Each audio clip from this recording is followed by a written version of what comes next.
I had just stepped into the yard after my sister's funeral when I saw my mother's wedding dress, the only keepsake left after 40 years, draped over the flower bed, soaked and caked with mud. My daughter-in-law stood in the doorway and said coldly, "My child needs a private room. That pile of trash just needs to be thrown out." That sentence shattered the grief I hadn't finished grieving.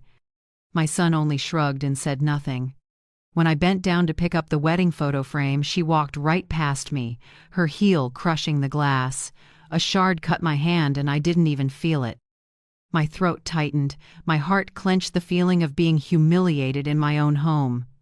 I quietly took out my phone, photographed everything, and sent it to the one person who knew I'd been wary of this. That night, I didn't cry. I only whispered, "If she wants a war, I'll make sure she tastes defeat under my own roof." If you're still listening, tell me where you're watching from. Every comment you leave is another mark in this journey. And if this story has touched you, don't forget to hit like so it can reach even further. My name is Vivien Cole, 65 years old, living in the suburbs of Portland, Oregon. I had just returned from Phoenix, Arizona, after my sister's funeral, the last person in my family who ever called me little sister. The flight was long, my body tired, my heart empty. Yet the scene in the front yard jolted me awake like a bucket of cold water. This house, the 2-story cedar home with dark brown shingles, has been where I've lived for more than 30 years. I bought it after my husband died, painted every wall myself, replaced every floor tile. A lifetime as an accountant didn't make me rich, but it made me meticulous. Everything in this house bears the marks of love, effort, and memory. And now those memories lay scattered across the lawn, wet with rain and muddied like trash. The wooden chest my brother hand-built in 1978 was pried open, my mother's leather notebook was soaked, and my hand-stitched embroidery had blown up onto the steps. I walked slowly, picking up each item as if gathering the trampled pieces of my own memory. Sloane still stood there, arms crossed, her stomach flat under a silk dress. "I already said you have to move into the back storage room," she said evenly, cold. "The upstairs bedroom will be the baby's room." I looked around. There was no sign of preparing for a child, just a convenient excuse to push me out. I gave a small laugh that never reached my eyes. "The storage room?" I asked.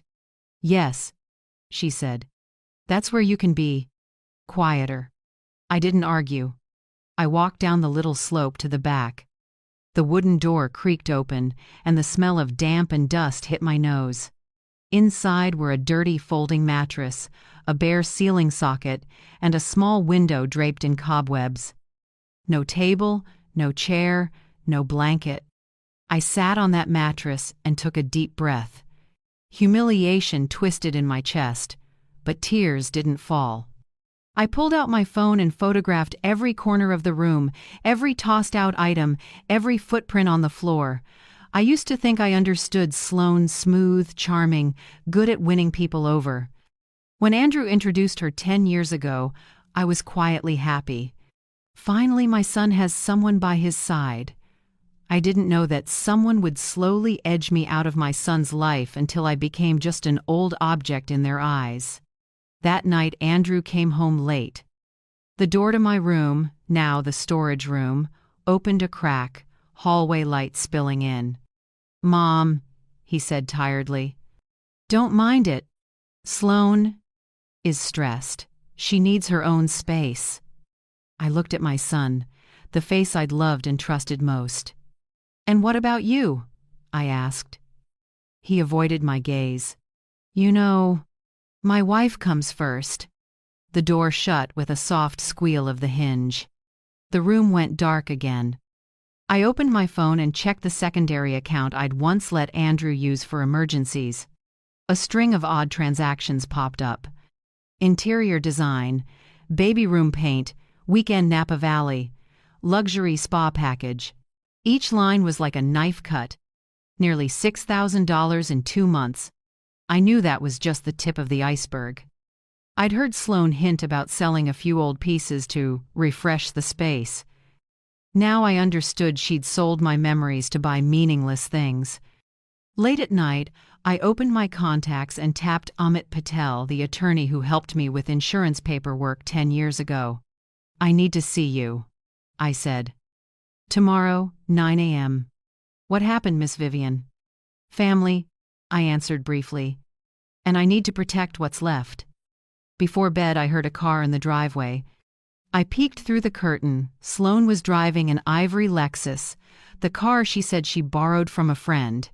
But the interior light was bright enough for me to see a new designer handbag on the passenger seat. Early the next morning, as I took the trash to the curb, Mrs. Whitaker, my neighbor of nearly 20 years, called softly, "Vivien, I have to tell you this. Last week I saw a man deliver several big boxes to Sloan. She told me they were nursery decorations, but when I got closer, it was obvious designer goods, shoes, bags, perfume. The delivery service was expensive." I nodded, thanked her, and said nothing more. In my head, the fragments of suspicion clicked into a complete picture. I went back inside and looked around the cold little room. Every grain in the wood floor felt like it was whispering something. I sat on the edge of the mattress, took out a notebook, and wrote the first line with blue ink. March 14th. Begin collecting evidence. Then, I told myself, quietly but firmly, if I have to stay in a storage room, I'll stay there as a plaintiff, not as a freeloader. I closed the notebook and looked up at the dim ceiling. For the first time in years, I didn't feel weak. I felt like a woman who knew exactly what she was about to do. The next morning, when the first sunlight cut through the dusty little window of the storage room, I woke heavy-hearted. I'd only slept a few hours. A sharp pain in my chest made me sit up and breathe deep. Beside the folding mattress was my old suitcase with the few things I still kept: some clothes, a chipped photo frame, and the expense ledger I'd carried everywhere since working as an accountant at the city's architecture office. I opened it, line after line, tidy and careful. Every roof repair, pipe replacement, furnace maintenance, I had recorded the date, cost, and contractor. I always thought that habit was pointless until now. I grabbed my laptop, opened my bank account, and matched each item to the handwritten ledger. On the very first line, my heart squeezed. Interior design, $12,800. Under it, baby room decoration, $3,400. Spa maternity retreat, deposit $2,500. Napa Valley weekend, $7,900. One by one. Over 8 months, the total pulled from the secondary account I'd let Andrew use for emergencies added up to $86,400. I didn't need to be an accountant anymore to understand. This wasn't family expense, it was indulgence on my dime. I leaned against the wall, breathing deep to steady myself. 10 years ago, when Andrew got married, I added his name to a secondary account because I trusted him. I thought it would make emergencies easier. That emergency turned out to be vacations, designer bags, and pastel walls I never agreed to pay for. I turned off the screen, closed the ledger, and fought the tremor in my hands. I went upstairs to find more evidence.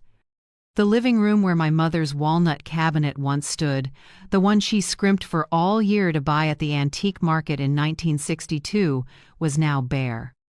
In its place stood a shiny, sleek, soulless piece. I froze, hand touching the empty spot in the floor where the old cabinet used to be, a chill running up my spine. I stepped onto the porch where my father's rocking chair had always sat. I'd repainted it last year, keeping the scratch on the left arm as a keepsake. Now, only a lighter square of tile remained, a mark of absence. I went back in, opened my phone, and pulled up Marketplace, the app the kids use to sell second-hand things. I typed a few keywords: walnut rocking chair, vintage, Portland. Dozens of results appeared. I scrolled and my heart stopped for a moment. A listing had expired 3 days ago, but the thumbnail was still clear. My father's chair, the scratch on the left arm, exactly as I remembered. Below it, sold. $650. I set the phone down, took a long breath, but couldn't stop the short gasps. An object is just a thing, but to me it was memory, proof that I had existed. And now Sloan had sold everything piece by piece. I didn't scream, and I didn't call Andrew. Instead, I opened my laptop and created a new folder. Across the screen, I typed, "Case, Sloan." I dropped in everything: photos of the belongings thrown into the yard, shots of the storage room, the missing cabinet, the chair listing, the bank statements, the saved ad images. Every file was carefully named: 0, 1, _ entryway.jpg, 2, rocking chair ad, PNG, 3, bank statement, PDF. I did it with the quiet of someone who'd already lived through too much loss. At my age, I know, anger weakens you. Evidence is what makes others afraid. From the drawer, I took a pocket recorder I used to use in meetings. I charged it and tested the mic.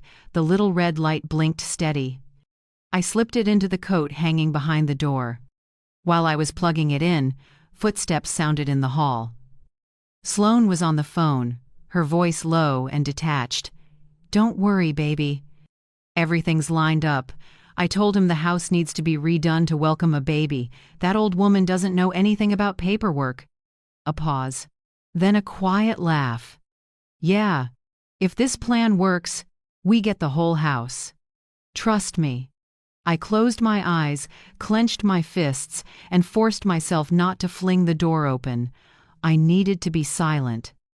I needed her to believe I was weak, that I'd given up. When her footsteps faded, I opened my eyes, heart still racing.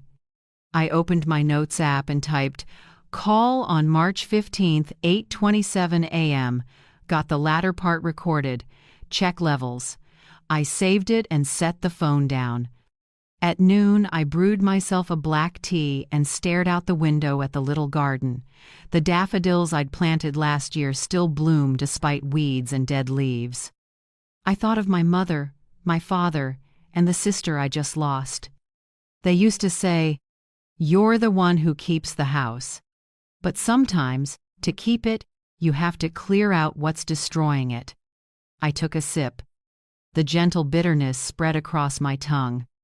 And I understood it was time to clean house for real. That afternoon, I walked the property as if just checking things. In reality, I was memorizing locations, cabinets, the safe, the file drawers, the boxes holding bank records. I found the original 1993 purchase contract, the roof repair invoices, the homeowner's insurance papers, all in my name. I tucked them into a manila folder, sealed it, and locked it away. When night fell, the house sank into silence. From upstairs, I heard Sloan's soft laugh on the phone, glasses clinking, low jazz playing. A house once filled with loving voices had become a stage where I was forced to play the harmless old mother. But behind the curtain, I had my own plan. On my computer, I created a subfolder under Case Sloan, Dinner, Plan. I typed the first lines, short and clear like an old finance report. Date, March 17th. Location, home, main dining room. Objective, observe, record, capture reactions. Attendees, Andrew, Sloan, her parents. Plan, appear frail, agree to give up room. Plant, recorder, place a mini camera in the vase on the shelf. Do not argue, only document. I reread it, deleted the word revenge, and replaced it with proof. I didn't need revenge. I needed the truth to be seen, recorded, and believed. Before bed, I checked everything again. Recorder charged, phone on silent, file packet hidden. I lay back on the folding mattress as moonlight slipped through the crack in the door. Inside, the pain was still there, but beneath it something else was growing, clarity. In the dark, I whispered, "Fine, Sloan. Keep thinking I don't know a thing." But when that dinner happens, you'll be the one who can't swallow." And I smiled. The first real smile since my sister died. Not from joy, but because I knew, from this moment on, everything would change. The next morning I woke before dawn. Rain from the night before still misted down. The chill slipping through the door made me shiver. I brewed a black coffee, no sugar, no cream, then sat at the small table in the storage room, the warm light just enough to show every crease on my hands. In front of me was the manila folder I'd spent days preparing. Bank statements, photos of my belongings tossed into the yard, recordings, house papers, and my expense ledger. Everything was ready. I checked the clock. 7:40. My appointment with attorney Amit Patel was at 9 a.m. in his small downtown Portland office. I took a deep breath, picked up the folder, pulled on my long raincoat, and drove my old Toyota Camry off the quiet street. With each time the tires rolled through a puddle, I felt a little lighter, as if every turn of the wheel was carrying me out of the dark. Mr. Patel's office was in a red brick building along the Willamette. Inside smelled like coffee and old paper. Mr. Patel, a man of Indian descent around 50, with half-rimmed glasses, came out and shook my hand. "Miss Vivien, it's been a while. I heard your voice on the phone. It didn't sound good." I gave a thin smile. "It wasn't good, Amit." We sat. I opened the folder and laid out each set of documents in order. "These are 8 months of statements. These are the scene photos, and this is the original house deed." He skimmed, nodded slowly. "You did exactly right, documenting and preserving evidence. Most clients come when it's too late." He flipped a few pages and stopped at the deed copy.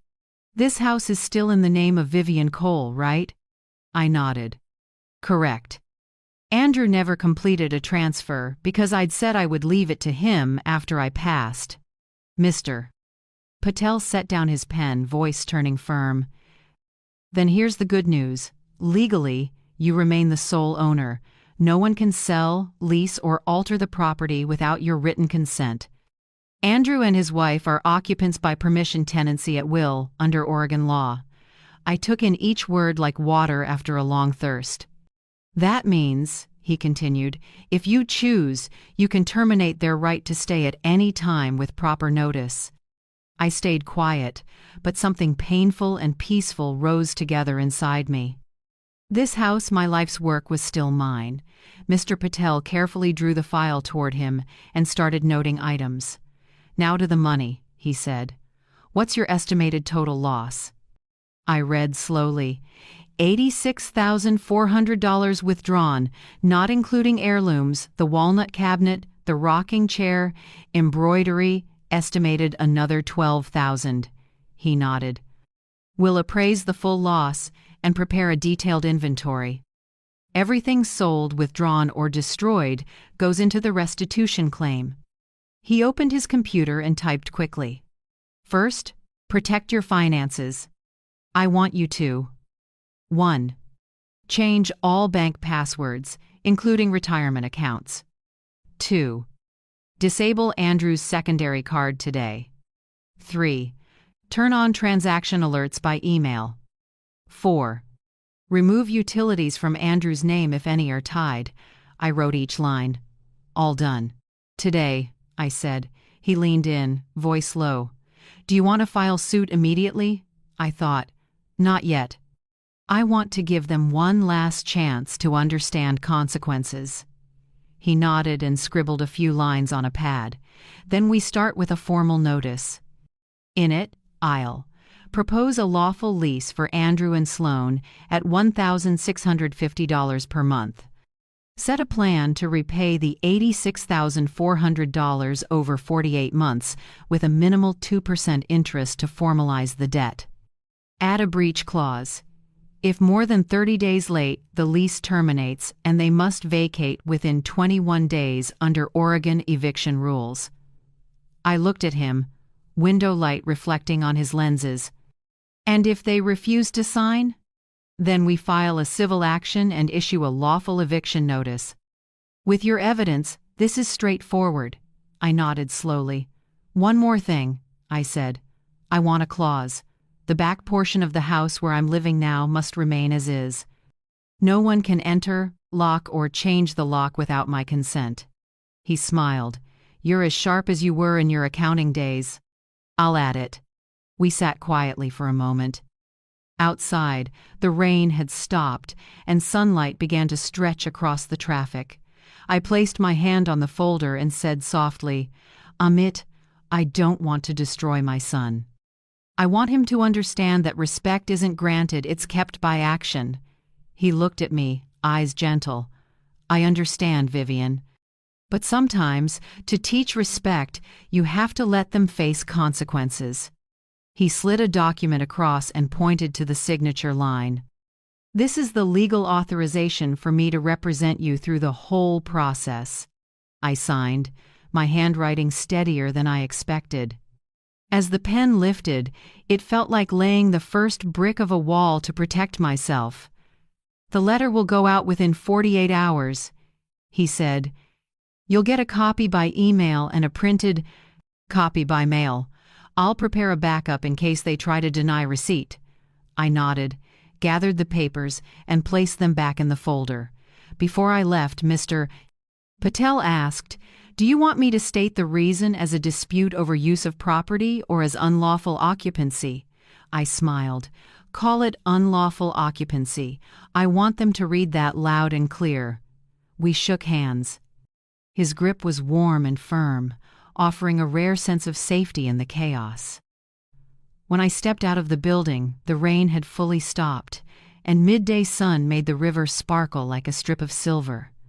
I stood for a moment, breathing the damp air, listening to sparrows on the roofline.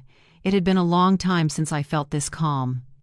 Not because it was over, but because, for the first time, I knew I was doing the right thing. I got in the car and turned on the radio. An old jazz track came on, the kind Andrew used to play as a kid while doing homework at the kitchen table. I smiled sadly, but didn't turn it off. I let the music carry me back along the road home, the road where now I knew every brick, every shingle, every window still bore my name. And inside me, a voice whispered, slow but clear, "Fairness and respect. That's all I want, and I will have it." I got a text from Andrew that noon. "Mom, let's have dinner as a family tonight.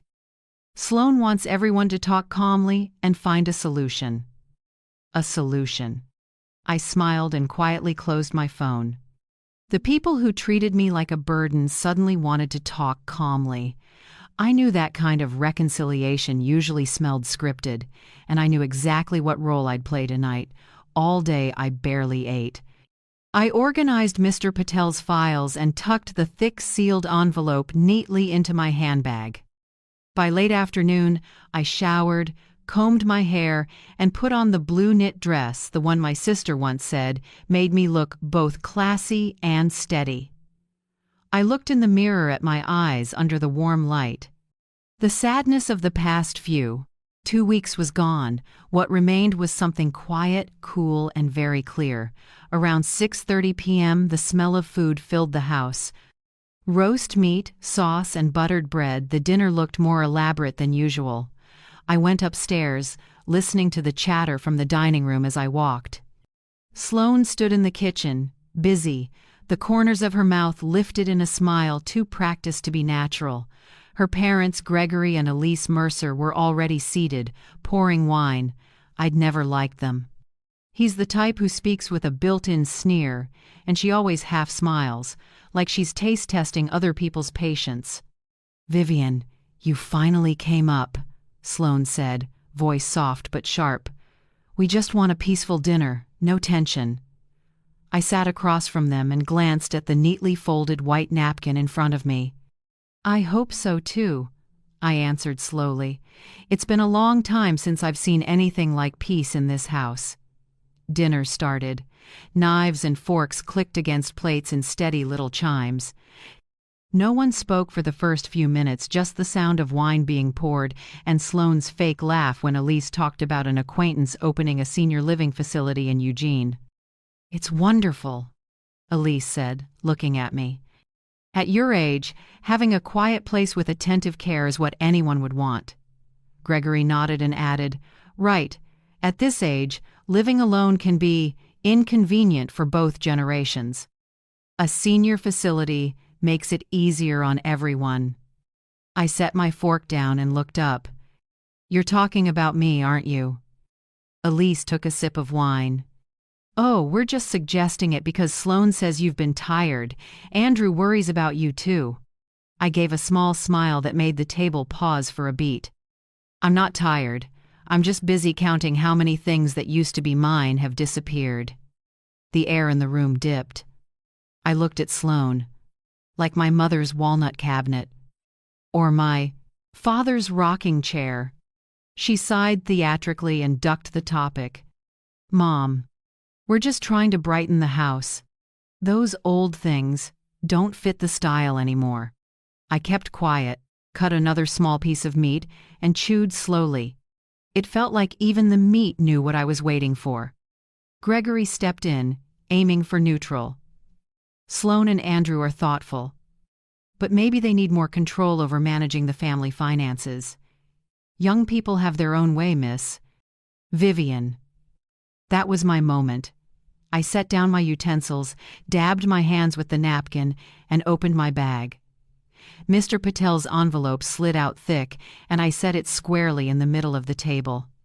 In that case, I said, voice light as a breeze, let's make the finances clear. All eyes turned to me. I opened the envelope and pulled out the letter on Patel and Associates letterhead. This is a legal notice. From now on, Andrew and Sloane will sign a formal lease at $1,650 per month. They will also repay the $86,400 withdrawn from my account over the past 8 months, over 48 months, with 2% interest.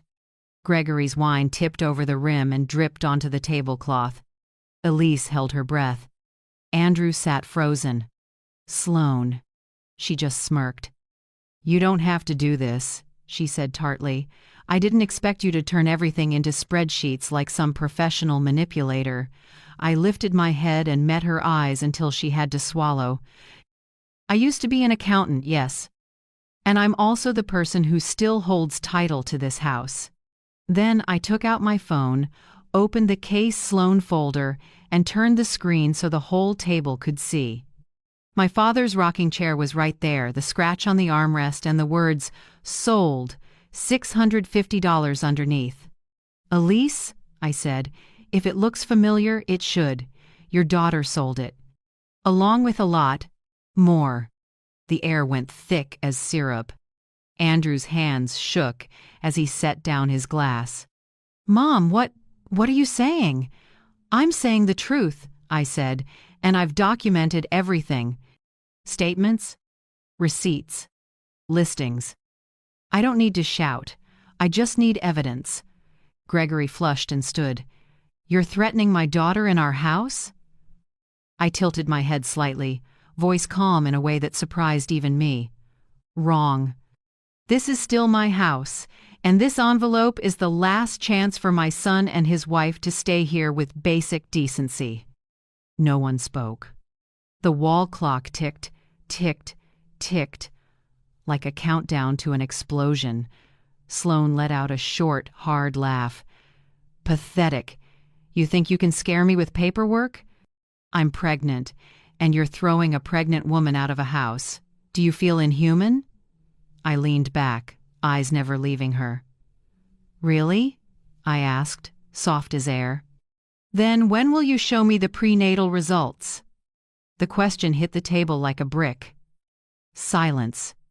Andrew turned to Sloane, eyes spinning. I thought. You said. Sloane shot to her feet and slammed her spoon down. I don't have to prove anything. She just wants to divide us. I didn't say more. I just looked at Andrew, my eyes sad but steady. Son, I've lost too much by staying quiet. From now on, I won't be quiet. The room went still. Gregory grabbed his coat, muttered something, and tugged Elise away from the table. Sloane stood there, pale, lips trembling. Andrew couldn't form words. I stood, slid the envelope back into my bag, and said softly, "I'll leave the letter on the kitchen counter. You have 48 hours to read and sign." Then I left the dining room. Behind me, dishes clattered, the sound of a dinner breaking apart, like ice cracking underfoot. Walking down the stairs, I didn't feel shaky, just relieved. Maybe because for the first time, the scale tilted toward what's right.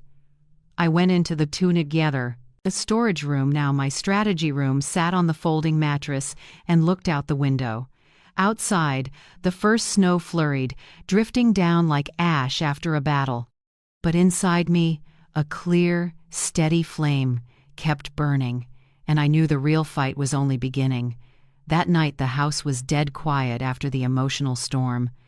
I thought it had all ended with the shattered spoon and my son's exhausted stare, but close to midnight, a soft knock sounded at the storage room door.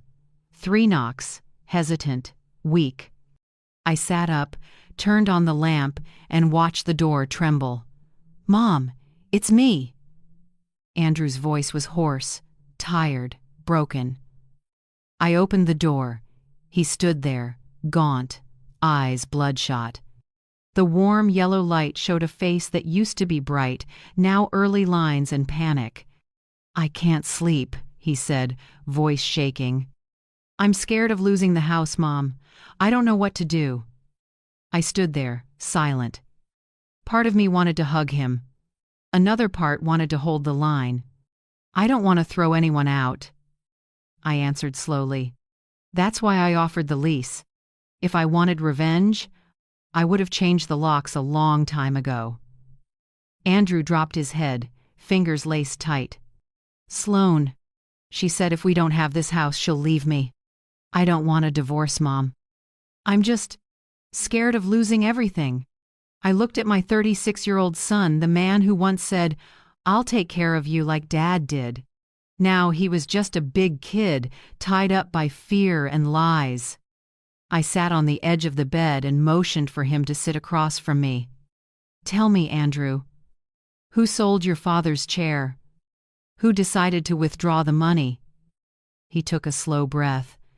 "Sloan," she said, "your old stuff made the house look poor. She said our friends would laugh if they saw it." A cold blade went through me. "And you?" I knew it was wrong, but I didn't dare argue.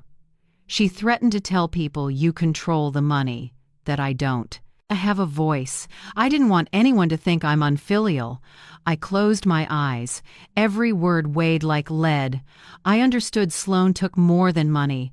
She took my son's backbone, and part of that was on me.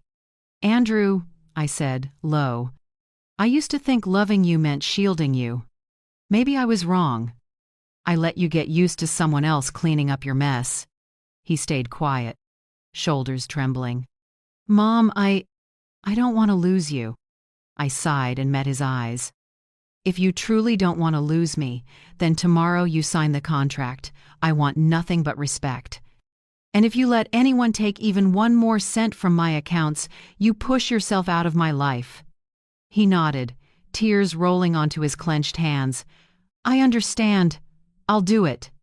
"No," I corrected. "You have to do it." We sat in silence for a few minutes. The living room clock ticked steadily. When Andrew stood, his shadow stretched long and shaky across the floor. "I know you're right," he said, "but I don't know if I'm brave enough to face her." I watched him walk up the stairs, my heart sinking. My door closed, leaving a heavy quiet behind. I sat there staring into the dark and realized sometimes a mother's love is a double-edged knife. It can save, or it can make someone so soft they forget they can stand up on their own. I took out my phone and opened my messages with Mr. Patel. I typed a short line, "Tomorrow at 9 a.m. They'll be there. Prepare the contract." After sending it, I turned off the main light and left the desk lamp on. In its dim glow, the little recorder on the shelf blinked red. I'd left it running since early evening. I was about to lie down when soft steps crossed the upstairs floor. A door clicked shut. Then Sloane's voice, small but clear, came through the paper-thin wall. "I told you, just a few more months. Just a few more. Once that old woman signs all the papers, I'll say I had a miscarriage. No one can blame me then. People say family is the safest place. But sometimes it's where you have to learn to protect yourself. If you've ever been deceived by family, would you choose to forgive or let justice speak? I want to hear your thoughts. Just one comment says a lot." A pause, then a man's voice over the phone, low and distant. "You sure?" "Sure. This house is worth a little more suffering." I went rigid. Every word dripped acid onto my heart. Miscarriage, a lie preloaded and planned in detail.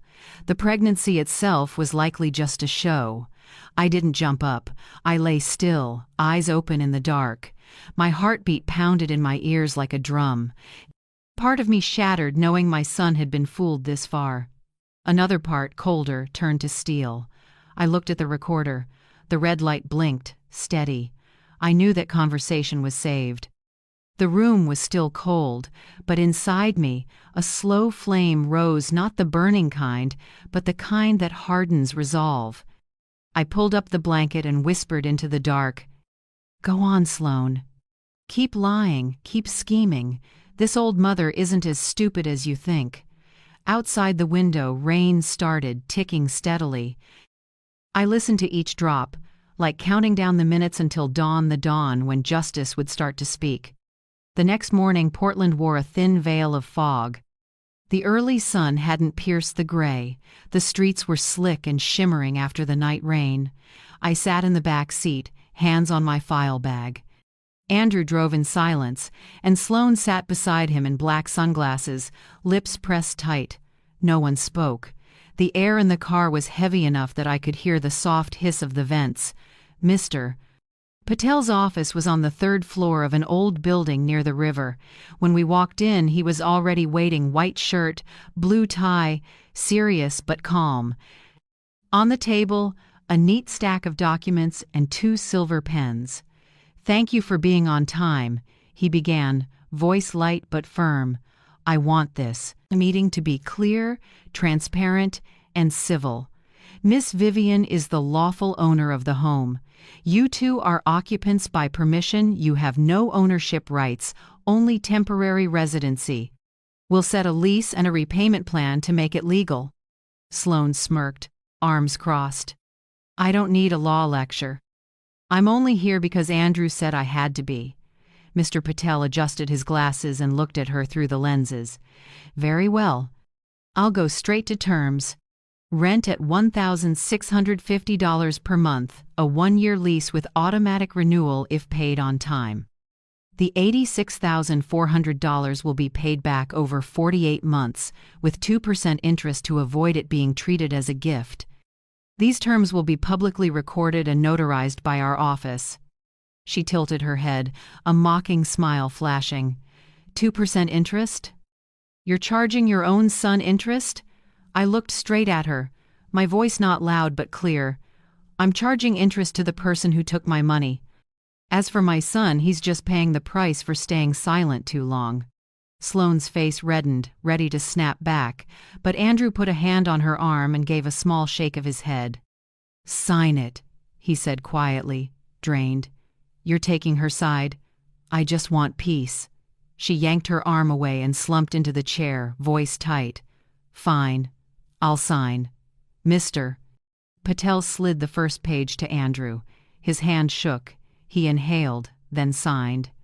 The scratch of the pen filled the quiet room, sounding like a blade cutting some invisible cord between mother and son. Sloane stared at the signature, lip trembling, then grabbed the pen. She signed fast, as if to end the ache, and pushed the stack back to Mr. Patel. He flipped through each page, checked, then pressed the seal. "Good. The lease is effective today. Payment schedules will be emailed. I've also recorded the list of sold heirlooms, the walnut cabinet, the rocking chair, the hand embroidery, and the wooden chest. I'll work with an appraiser on a separate restitution figure. Sloane let out a short, dry laugh. She's going to invoice her memories now? I didn't answer.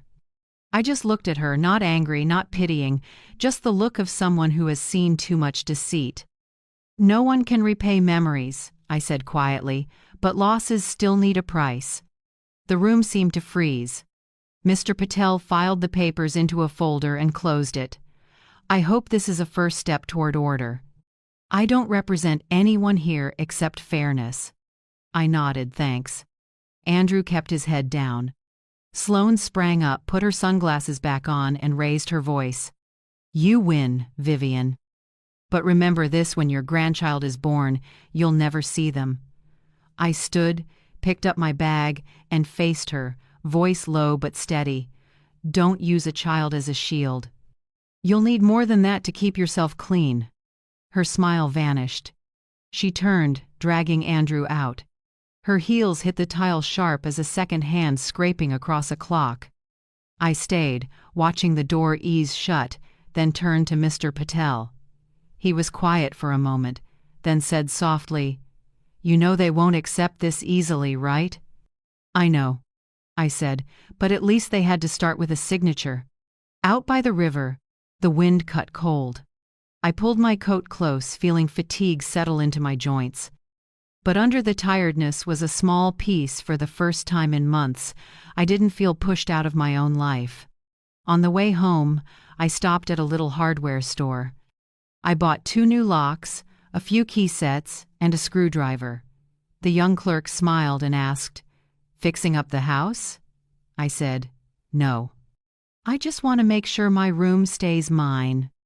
Back home, wet leaves dotted the yard. I heard Sloane slam the bedroom door. Andrew went upstairs without a word. I said nothing, just headed to the storage room, the only place I felt calm. I changed the room's lock, turned the key, a few times to be sure, then slid a small cabinet in front as a second barrier. The dry scrape of metal on metal sounded harsh, but each click felt like reclaiming another piece of ground. On the table, I sorted the newly signed papers into a hard plastic sleeve and sealed it. Then I called a storage facility out in Beaverton, the one I'd used when I moved a decade ago. I'd like to rent a small unit, about 40 square feet, I said. I need a safe place for a few valuables. The man on the line set an appointment for the next morning. I wrote down the address and closed my notebook. By evening, I gathered what was left. My parents' old frame, a few of my sister's books, my mother's knit scarf. I wrapped them carefully and took them to Mrs. Whitaker's. She opened the door, startled. "Vivien, dear, you look so thin." I smiled, keeping it light. "Just leaving a few things here. My room doesn't feel safe." She took my hand, warm, firm. "Leave them here. I'll watch them. Don't worry." By the time I got back, dusk had faded. The house was strangely silent. I switched on the storage room light. The yellow glow washed over the blotchy wall. I sat, leaned back, and the waves of exhaustion rolled in. Then a stab of pain hit my chest. My head swam, my breath went shallow. I pressed my hand to my chest and tried to breathe deep. My pulse skittered fast and messy. The room blurred for a few seconds. I tilted my head back, closed my eyes, and listened to my heartbeat thudding out of rhythm. I thought of Andrew, of his shaking hand as he signed, of eyes that looked like he'd lost himself. I thought of Sloane, with her cold smile and last threat. I thought of the house that used to be full of laughter, now just a place of wandering shadows. The pain eased. I forced my breath slow and shut my eyes. In the dim room, I heard the rain begin steady, slow, cold. It laid a dull film over everything, like a curtain hiding my loneliness. I whispered, barely a sound. "Just get through tonight, and tomorrow everything will be different." But deep down, I knew tonight wasn't peace. It was only the quiet before another storm. I don't remember exactly when I passed out. I just know the rain was still falling off the eaves when I collapsed right at the storage room door.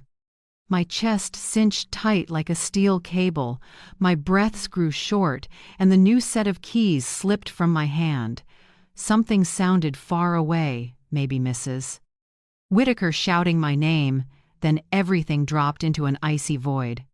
When I opened my eyes, the white ceiling of Providence Hospital hung above me. The familiar smell of disinfectant made me shiver. A white coat leaned in. A gentle male voice said, "Mrs. Cole, you're awake. You had a stress-induced pre-heart attack event. Thankfully, your neighbor called an ambulance in time." I blinked and tried to speak, but my throat was dry and raw, an IV in my arm, the needle cold. The door eased open. A nurse came in, followed by Mrs. Whitaker, her eyes red. "Vivien, you scared me half to death." I knocked, and no one answered. Good thing I heard something fall inside. I managed a weak smile and squeezed her hand. "Thank you, you saved me again." Less than 6 hours later, news of my hospitalization reached my 2 kids far away. By afternoon, the door flew open and I heard the familiar footsteps. Hannah, my daughter, reached me first. Her brown hair was pulled back, her face thinner than the last time I saw her. Behind her was Lucas, my youngest, the one who calls me weekly but hadn't been home in 2 years. "Mom!" Hannah's voice broke as she hugged me. Lucas gripped my hand and leaned close. "The doctor said it was down to minutes. Do you know how scared I was?" I couldn't speak. I just laid my shaking hand over theirs, the warmth slowly easing my heart. The pain in my chest lingered, but inside, it felt like someone had just lifted a boulder. An hour later, the doctor returned, serious but compassionate. "You need complete rest and to avoid stress for at least 90 days. Your heart's more fragile than average. We'll prescribe blood pressure meds, a vasodilator, and recommend a therapist to help reduce stress." I nodded faintly, though all I could picture was the house, the place I knew I'd have to go back to, like it or not. After he left, Hannah pulled a chair close and stroked my hair the way I used to soothe her as a child. "Mom, come stay with me for a month. My place in Manhattan has a spare room, a housekeeper, and a private doctor. You need quiet." I smiled weakly. "Hannah, thank you, but I need to stand firm in my own home. If I leave now, they'll think I gave up. And I haven't, you understand?" Lucas perched on the bed's edge, fingers laced, eyes grave and sad. "I'll talk to Andrew, not to take sides, just so he understands how much you've endured." I nodded slightly, gaze far away. "Talk, but don't go in angry. He's fragile, Lucas. The storm already took a piece of him." Hannah bent and pressed her cheek to my hand. "Mom, I promise we won't leave you alone this time." I smiled, eyes stinging. "You're grown. I couldn't ask for more." They stayed the night. I heard Hannah whispering with a nurse in the hallway, and Lucas stretched out on the window bench. Each time I cracked my eyes open and saw the dim light on their faces. Time rolled backward. The 3 kids who once fought over the back seat on road trips were now grown, each with a life of their own. Together again only because their mother had fallen. The next morning, the doctor brought forms for new medical power of attorney. "In any emergency, who do you want making decisions for you?" I looked at Hannah and Lucas. Both of them. "What about your eldest son, Andrew?" I shook my head, calm. "I want everything separated from him for now. I need peace." The doctor nodded. Understood. All that day, Andrew never showed. No call, no text. I wasn't surprised. Sloan likely had him wrapped tight in sweet lies. That afternoon, Hannah set lavender by the bed. The soft scent eased my head. "Mom, anything you need, just say it," she whispered. I gave a thin smile. "Just seeing you safe is enough for me." 3 days later, I was discharged. Hannah and Lucas grabbed the bags, while I walked slowly, one hand on my chest, my pulse still jumpy. Outside, the world had cleared after the rain. Sunlight filtered through the trees, lighting their hair as they leaned into the wind. Pride and sorrow rose together and caught in my throat. On the drive home, Lucas took the wheel and Hannah sat up front.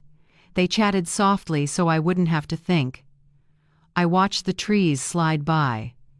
It was so calm it made me nervous. Calm is often the sign the waves are coming. When we turned onto my street, my heart sped up. The white gate stood wide open. The front yard was strangely bare. The bench, where I used to read the paper, gone. The small wooden sign etched Cole home, since 1993, gone. I stepped out, the smell of wet wood and cold earth hitting me. The yard was spotless, none of my things remained. No planters, no flower pots, no doormat. Even the mums I'd planted in early fall were gone, just streaks of mud and fresh tire tracks. Hannah's mouth fell open. "Mom, where is everything?" I didn't answer. I walked slowly toward the door, each step heavier than the last. The storage room lock had been changed. The curtain inside twitched like someone had just pulled it shut. I stopped, breath caught in my throat. The doctor's words rang in my head. Cut sources of stress for 90 days. But how does any mother stay calm when the home she sweated to build is being stripped layer by layer, breath by breath? Lucas moved ahead and tightened his hand on my shoulder. "Mom, let me go in first." I nodded slightly and watched. My tall son crossed the threshold, his eyes bright in the afternoon light, reflecting the anger he was trying to hold back. Hannah squeezed my hand, voice shaking. "Mom, you have to be strong. Please." I stood still. Inside me, everything condensed into one quiet question. People can take all the things. Can they take the will of a mother who has almost lost it all?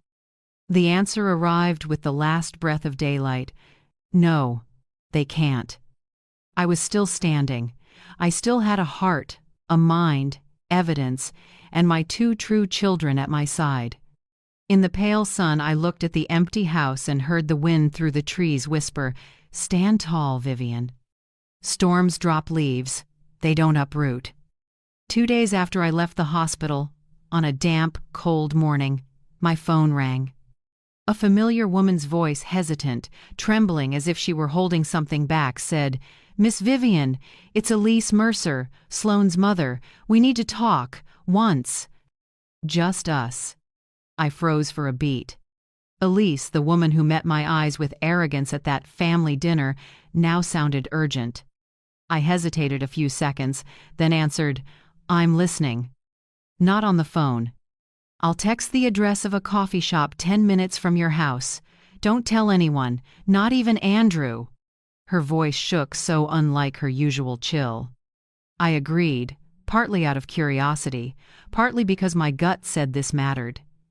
The cafe, Maple and Steam, sat on a small street lined with blazing golden maples. I arrived 10 minutes early. Elise was already there, no makeup, no jewelry, hair pulled back, gray sweater that made her look worn. When I pulled out a chair, she just nodded, no greeting. No small talk. In front of her lay a light brown envelope, thick, one corner creased. She slid it to me, eyes turned away. "I don't know where to start," she said softly. "But some things, if I don't say them, I won't sleep." I looked at the envelope. My fingers brushed the seal. It felt hot. "About Sloane?" I asked. Elise nodded, head dipping. "Yes. About everything she's done and what she can't do."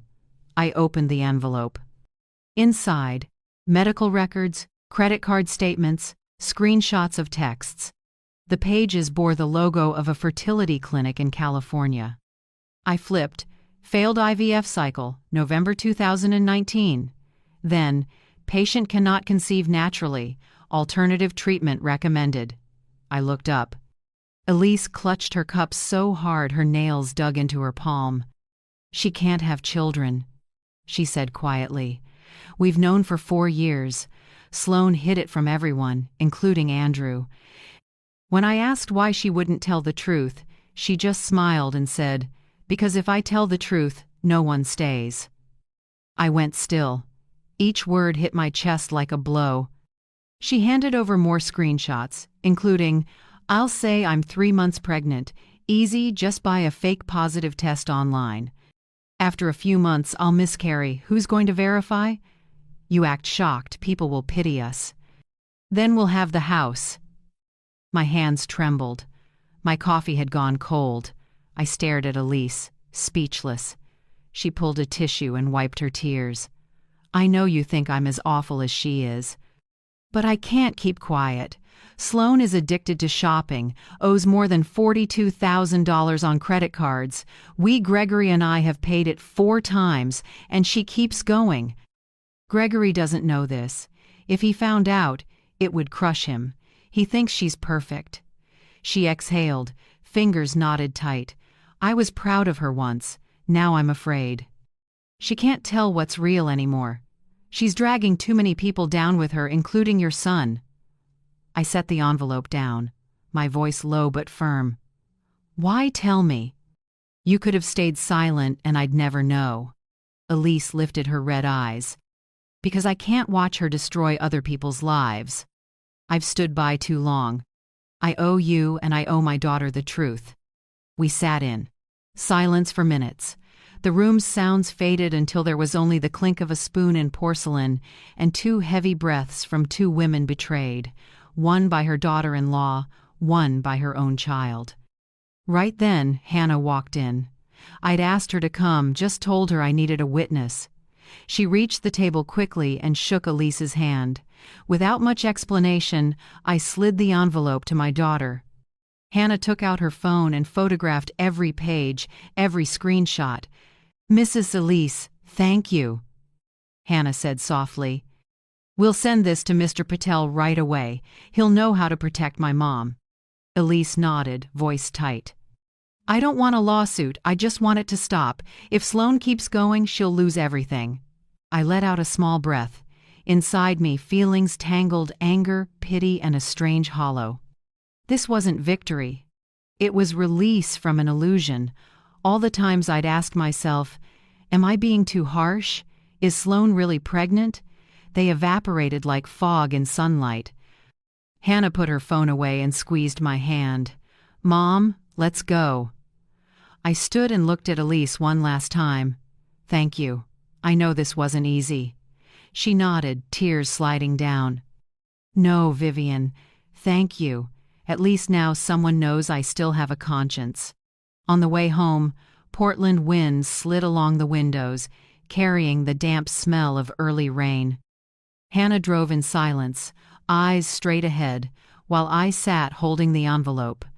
The papers inside rustled with each bump in the road, as if to remind me the lies now had shape, proof, and weight. I pulled out my phone and typed quickly to Mr. Patel. "Now have medical and financial evidence of Sloan's fraud. Sending supplementary file." The message sent. The screen lit and went dark. Outside, the trees along the road were changing color. Fall in Portland is always like this, beautiful and sad, beauty that shows up only after something is lost. Hannah glanced over and asked softly, "Mom, do you feel lighter?" I gave a thin smile. "Not lighter, clearer. Light is when it's over. This is just the start." I opened my contacts and found my eldest. My finger hovered over Andrew Cole for a few seconds. A lump rose in my throat. He was still my son, the boy who once tore around the yard on a red bike. Now he lived inside a trap he couldn't see. I texted, "Tonight. Come see me. Alone. No one else." I set the phone down, closed my eyes and leaned back. I didn't know how tonight's talk would end, only that it would change everything, not just for me, but for Andrew's future. Outside, the gray sky sank low with clouds, another rain coming. I shut my eyes, breathed deep, and felt my heartbeat slow, not from fear, but from readiness. At last, after all these years of endurance, the truth had opened its own envelope. And this time, I was ready to face it, not the pain, but the consequences of patience I'd held too long. That night, Portland sank into fog so thick the streetlights looked melted into the air. I sat in the living room, a small lamp-pooled light on the oak table. In front of me, the file Elise gave me, clipped neatly inside a manila envelope. Everything was ready. Around 8 p.m., 3 slow, heavy knocks sounded at the door. I stood, heart pounding, and opened it. Andrew stood there, gaunt, slumped shoulders, gray face. His suit rumpled, deep shadows under his eyes, like he hadn't slept in days. "Mom." His voice was hoarse, like a man who'd lost his bearings. I said nothing, just opened the door wider. Inside, Hannah and Lucas sat on the sofa, silent. On the table, the file lay like an unexploded bomb. Andrew came in, glanced around, paused when he saw his siblings. I gestured. "Sit!" He sat, fingers knotted, eyes avoiding mine. I slid the envelope toward him. "Read," I said, low and clear. He hesitated, opened it, and pulled out the pages. I watched his face eyes moving slowly, then stopping. His hands trembled, his lips tightened. A minute later he whispered, almost to himself, "No way." "No." Sloane said, "It can't." He flipped to the next page, screenshots of texts, clinic notes, infertility records. His eyes went glassy, like he couldn't believe the words. I heard his breath quicken, as if each line was siphoning air from his lungs. "I didn't want it to come to this," I said slowly. "But you need the truth, no matter how deep it cuts." Andrew looked up, eyes red. "Mom, are you sure? Maybe they made a mistake." I didn't answer. I just took out my phone and dialed. "Where is she?" Hannah asked softly. "On her way," I said. "I told her to say it to your face." In less than 10 minutes, a car pulled up outside. Sloane came in long coat, pale face. She froze when she saw Hannah and Lucas, a flash of caution in her eyes. "What is this? A family tribunal?" I didn't bite. I pointed to the chair opposite. "Sit, Sloane. You have a lot to explain." She sat, arms crossed. "If this is about the lease, I've got nothing else to say." I pushed the file toward her. "Not the lease, the truth." She looked down, read the first lines, then looked up, her lips twitching. "Where did you get this?" "From your mother," I said. She couldn't keep the secret anymore. Silence. The room seemed to lock in place. Andrew stared at his wife. "Is it true?" he asked, voice rough. Sloane pressed her lips together and turned away. "It's nobody's business. I just didn't want to lose you, Andrew. If you knew I couldn't have a baby, you'd leave. I was trying to save our marriage." Hannah slapped the table. "Save it by faking a pregnancy and planning a miscarriage?" Sloane snapped back at her. "You don't get it. He promised the house would be his when his mother died. I just wanted to secure our future. This is all because of him." Andrew reeled as if struck. He stood, hands to his head, stumbling back. "Because of me? Because of me you lied to my family? Sold my mother's things? Took money from her account?" Sloane screamed. "You promised, Andrew. You said, 'Mom won't live forever. It'll all be ours.' I just made that promise come true sooner." The sound shattered like glass. The room went deathly still. My heart thudded heavy, but my voice came out startlingly calm. "Happiness built on lies is a sandcastle, Sloane. The first wave just hit." She gave a harsh laugh, stood, voice cracking through tears. "You win, Vivien. You've always wanted to see me fall. Congratulations." She slammed the door so hard the painting on the wall tilted. When the door closed, Andrew collapsed to the floor, face in his hands. The sob that tore out wasn't a grown man's. It was a lost child's. I went to him, sat beside him, and held him just like all those times he skinned his knees and I ran to wipe them clean. "Son," I said softly, Sometimes losing the wrong person is a blessing, better than keeping someone who makes you lose yourself." He didn't answer. He just cried quietly, head on my shoulder. Hannah and Lucas stood close, pained but relieved. This hurt, though deep, was the first step toward healing. After nearly half an hour, Andrew looked up, eyes drenched but clearer than I'd seen in years. "Mom, I'm going to divorce her." I squeezed his hand and nodded. "Good, do it right. I'll ask Patel. And I'm moving out. I can't stay in this house." "Where will you go for now?" Lucas asked. "I found a small studio near work. I just need a few days to sort things out." In his voice I heard something I hadn't in a long time resolve. 2 days later, Mr. Patel came to the house with new files. He sat right at the dining table, the place that used to be a battlefield at dinner, now a temporary office. "I've received the info from Hannah," he said. "I'll file for compensation for the family heirlooms that were sold, and also seek damages for emotional distress caused by fraud, misappropriation, and fabricating a pregnancy." Andrew sat beside him and nodded. "I agree. I want to take responsibility. I've also canceled the authorized user card and locked every linked account. She won't touch another dollar." Mr. Patel took careful notes, then looked up at me. "Miss Vivien, I have to be honest, few people your age keep their composure like this. This truth could collapse a lot of people." I gave a thin smile. "Collapse is their problem, not mine. I'm just choosing to stand." That night the house was still. Andrew had moved most of his things out, leaving only the old watch his father once gave him.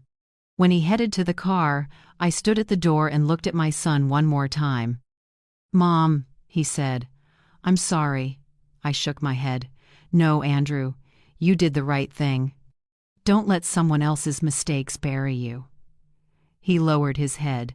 The streetlight washed over his gaunt face. I watched until his taillights disappeared around the bend. In my chest, a wound tore a little wider, but strangely, I felt lighter, as if this pain was necessary to rinse away years of self-deception. I went back inside and ran my hand over the tabletop. This place had been the eye of the storm of lies. Now only the warmth of truth remained bitter, but true. And sometimes, that's enough to begin again. I once thought every storm would eventually pass, but with Sloan, it only changed direction, it never stopped. Less than a month after Andrew filed for divorce and Patel submitted the compensation claim, she struck back. On an early winter morning, Patel called, his voice calm with a faint chuckle. "Miss Vivien, Sloan has filed a countersuit. She's accusing Andrew of emotional abuse and demanding $120,000. I closed my eyes and took a long breath. Not surprised, just tired. I know. Sloan's kind, when truth slips from their hands, they invent a new story to keep going. Patel told me to come to the office the next morning. When I arrived, he had all the evidence spread out. Bank statements, photos of antique listings, the audio file about the planned miscarriage, and a printed set of texts Hannah had collected. "I've submitted these to the court before they review the countersuit," Patel said.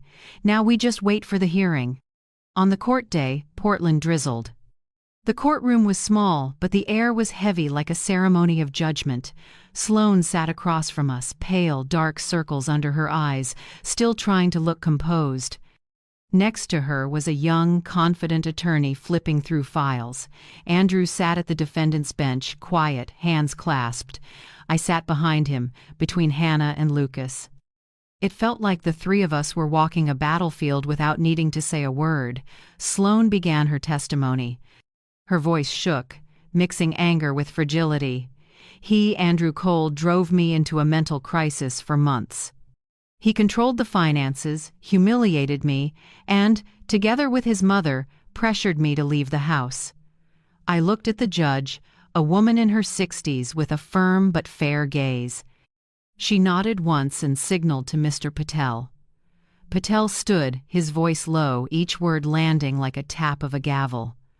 "Your Honor, I'd like to present rebuttal evidence," These are account statements showing $86,400 withdrawn without authorization over 8 months. These are antique sale listings and a walnut chair ad that match property belonging to the plaintiff, Vivien Cole, mother of the defendant. And this is an audio recording in which Miss Sloan Mercer admits faking a pregnancy and planning a miscarriage to gain her husband's trust and access the Cole family's assets.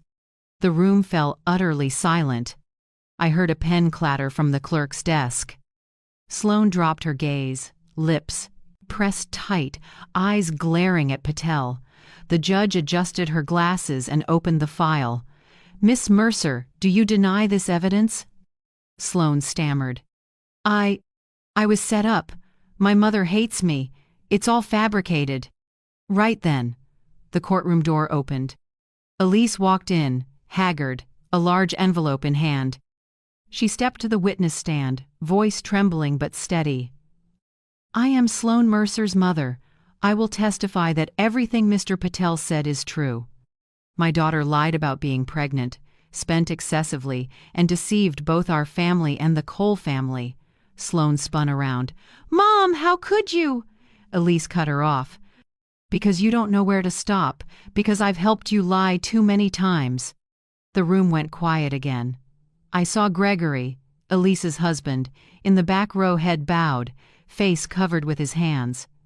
The judge tapped the gavel lightly, then read her interim ruling. The court rejects the entirety of Miss Sloan Mercer's damages claim. The lease and repayment agreement between Miss Vivien Cole and Mr. Andrew Cole are recognized as lawful and in effect. The court also notes evidence of potential credit fraud and will refer the matter to law enforcement for investigation. Patel tilted his head toward me, a small signal. "It's done." I exhaled, not triumphant, just feeling a long emptiness lift from behind me. A week later, the Portland paper ran a short piece. Police are expanding an investigation into credit fraud related to Sloan Mercer after additional victims reported instances of false borrowing and unauthorized purchases. I read it and felt no joy. It was like watching someone sink and knowing I couldn't pull her up anymore. That afternoon, I heard a soft knock. When I opened the door, Gregory Mercer stood there with his hat in hand. He looked much older, more gray, voice hoarse. "I came to apologize, Miss Vivien. I didn't see the truth sooner. Elise told me everything. We're disappointed, but at least you gave her a chance to make it right, even if she didn't value it." I looked at him and nodded gently. "No apology needed.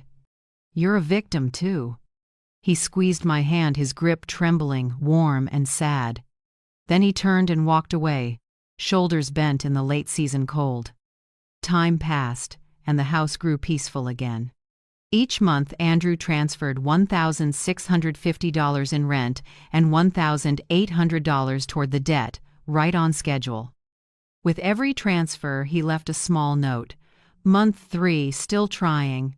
Month 5, Mom, I've begun again." I saved each message in its own folder. Not for the money, but because they proved that clarity can take root in ruin. Patel stopped by once more to show me the final order. "The court has granted the full compensation request. You can rest easy, Vivien. No one's touching your assets again." I just gave a small smile. "Thank you, Patel. Now I only want quiet." The law has spoken for me. Every morning I practice deep breathing. Just as the therapist taught. Inhale for 4 seconds. Hold for 7. Exhale for 8. I started walking in the Portland rain. The steady drizzle I used to hate now feels comforting. It makes me notice the rhythm of life and my own existence. The flower bed out front, the place where my mother's wedding veil was once thrown, is replanted. I chose lavender and white daisies, the 2 flowers she loved. When my hands touch the soil, it's cold but real. With every root I press down, I feel a crack in my heart knit a little. At night, with wind at the window, I sit with a hot cup of tea and listen to the rain on the shingles. No more arguments. No more Sloane's icy tone, only my heartbeat slow, steady, and calm. I think justice isn't revenge. It's the moment you can breathe without choking, look back at losses without your hands shaking. And that night, for the first time in years, I turned off the light without fearing the dark. In the quiet, I listened to the rain on the newly planted bed like a blessing from the past for this fresh start. 6 months passed since the court ruling. Spring returned, and Portland smelled of damp earth and wildflowers. My house, the one that once echoed with fights, was now so quiet I could hear the wind threading the pines. This time, the silence wasn't heavy. It was the hush of renewal. One morning, Andrew called. His voice was lighter, clearer, without the old tremor of exhaustion. "Mom, I did it," he said. "The house paperwork. I transferred everything back in your name. No strings left." I sat silent for a few seconds, listening to my own heartbeat. "Are you sure?" "I'm sure. You've carried too much. I just want to do what's right. This house has always been yours." I nodded even though he couldn't see it. "Thank you, Andrew." "No," he said softly. "I should thank you for not giving up on me." After the call, I sat a long time at the window, looking at the lavender blooming purple. In my mind, I no longer saw a weak, manipulated son. I saw a man learning to begin again. Maybe a mother's love isn't sheltering forever. Maybe it's stepping back so your child can stand. A few weeks later, I began to refresh the house. Not to forget, but to revive it. I hired a small crew, the older craftsmen who painted for me back in the 90s. They scraped the old finish, rolled on a soft cream, swapped harsh white bulbs for warm amber light. My room, once the place where they threw my things, became itself again. I hung the family photos that survived, the 3 kids laughing by Mirror Lake in 2003, the dark wood frame polished bright by Lucas. One afternoon, Hannah brought a big box. Inside was a brand new rocking chair walnut, glossy, with a pale floral seat. "You said you missed Grandpa's old chair." Hannah smiled. "I couldn't find it, so I got this. Maybe it'll become Grandma Vivien's chair in our memories." I sat. It creaked softly, gentle and unbelievably soothing. I closed my eyes and almost heard my father's laugh, my mother's hum on the porch. Lucas carefully restored my parents' wedding photo frame, the one shattered into pieces when Sloane stomped it. He picked up each shard, reassembled it, then sealed it with a protective coat. "Look, Mom," he said, "sometimes what's been broken is more valuable because it's been held together with love." I stared at the photo as tears slid before I could stop them. The fine cracks remained, but my parents' eyes shone, as if they were smiling at me. That evening we rehung the wooden sign on the porch. The old one had rotted, but the new carving was clean. Vivien's home. Lucas set brass nails and drove them firm into the post. The final strike rang out clear and sure, like a declaration. This place, at last, belonged to its rightful owner again. Andrew started individual therapy. He told me one afternoon on our walk, "They're helping me spot signs of manipulation. I can say no now, Mom." I smiled lightly. "Now you have your own boundaries, and I'm learning to protect them," he said. "Not just with other people, also with myself." I looked at my son, feeling love, pride, and a small ache like watching someone stand up after a fall, scarred but looking forward. One Sunday afternoon, I invited Mrs. Whitaker for tea. The woman who called 911 and saved me that day still looked small, but her eyes were kind. "Vivien, you look much better," she said with a gentle smile. "I owe you more than thanks," I replied. "If you hadn't made that call." She set her hand on mine. Now. We just did what people should do. You living well, that's what makes me happy." We sat on the porch, wind carrying pine and damp earth. 2 women, 2 cups of tea, 2 shaken lives now peacefully steady. Sunday night, my 3 kids had dinner with me. I made chicken soup like my mother used to, with a sprinkle of black pepper, the aroma filling the kitchen. After we ate, Hannah brought out my sister's poetry, the sister who left just before all this started. We read the lines she once wrote. "Home is not a shelter, but the place we dare to return after every break." No one spoke, but we all understood. My sister had been right. Your home is truly yours only when you're strong enough to stand in it without fear. That night, under a small lamp at my wooden desk, I rewrote my will. I divided things fairly. A portion for each child, with clear conditions. Whoever keeps respect and boundaries keeps their share. No one is allowed to manipulate, lie, or hijack love for money. I also set aside a small fund for a center that helps victims of family fraud and financial coercion. I know there are many like me, older people turned into tools for someone's greed. If my story can help someone speak up, then maybe what I went through wasn't wasted. When I finished, I folded the paper and placed it in my mother's wooden box, alongside her old wedding ring and a family photo. It wasn't just a will, it was my last message to the people I love. Night fell. I went back to my room, warm and golden, the window open to the scent of pine and spring rain. The rocking chair creaked softly, rain ticked on the porch.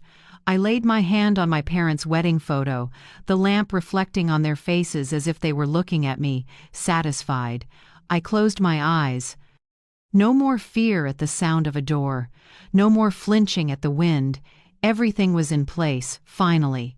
In that moment, I knew justice, kindness, and respect are the 3 pillars of this roof. It took me almost a lifetime to learn how to guard them, but in the end, I did. And for the first time in years, I slept well in my own room, with the smell of damp pine wrapped in a peace no one could take. A year after I saw my belongings scattered across the grass, I stood before the old flower bed, the one once smeared with mud and tears, watering each lavender root with a gentle hand. The scent lifted into the damp air, soft as a blessing. I leaned down and whispered, "It's done." Not a victory cry, but a closing line. A long year of loss and healing. The final word on Sloan came in early spring.